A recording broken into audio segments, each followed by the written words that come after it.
Accept this. Nick Herbert. Thank you very much, Madam Deputy Speaker. The House will know that I represent the most beautiful constituency in England, Arundel and South Downs. 250 square miles of Sussex countryside, no large towns, only small villages and small market towns, half of it in protected landscape, the South Downs National Park.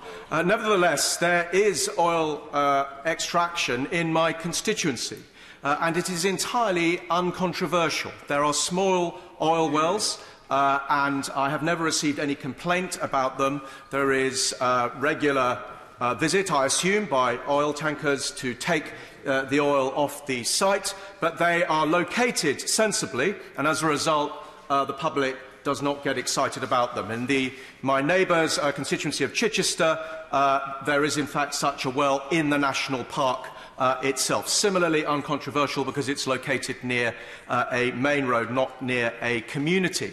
And public interest in the proposed fracking in West Sussex takes two forms. There is the concern about the below-the-ground activity that comes from some. Will this activity, for instance, have an impact on local water sources?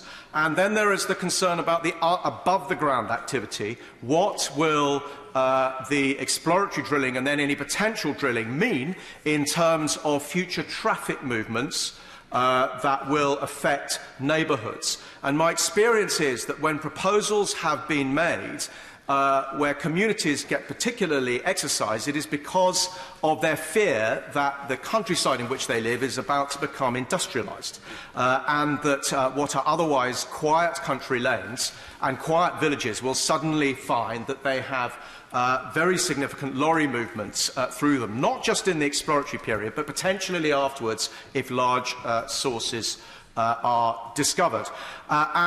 It fell on West Sussex County Council as the responsible local authority to assess whether one proposal near Wisborough Green, a beautiful village in my constituency, for exploratory drilling was appropriate.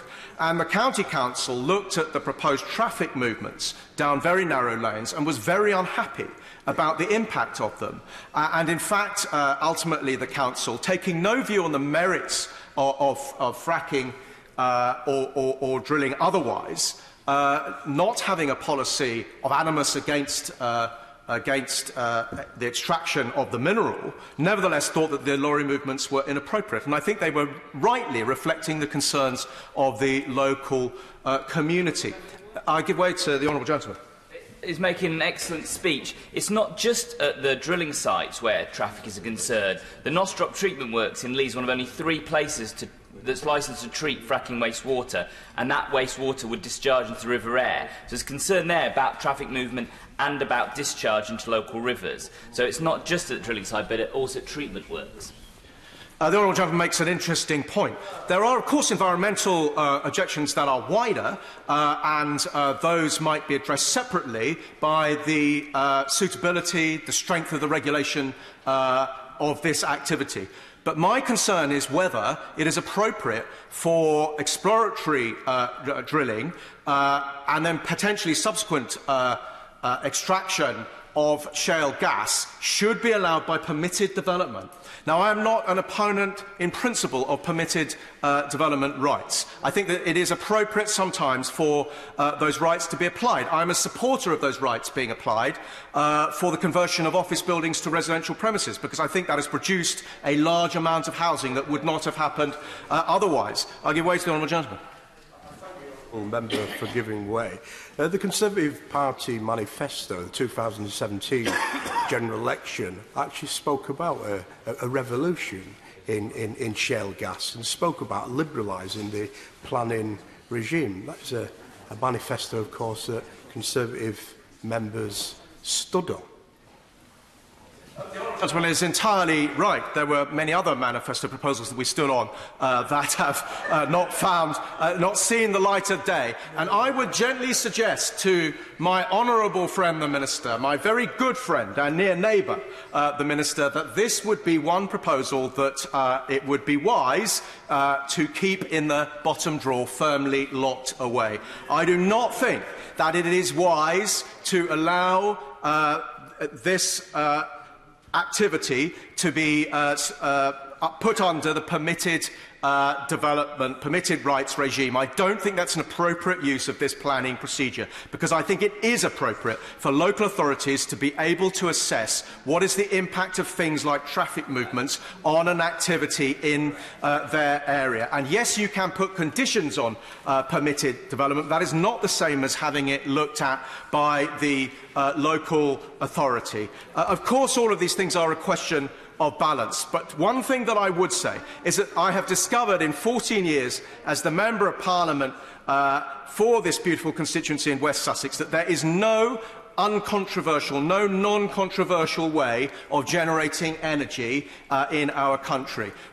Yes, we all want more solar, but large-scale solar panels in beautiful countryside can excite just as much opposition as, for instance, drilling activity can. And the question is whether activity is located appropriately.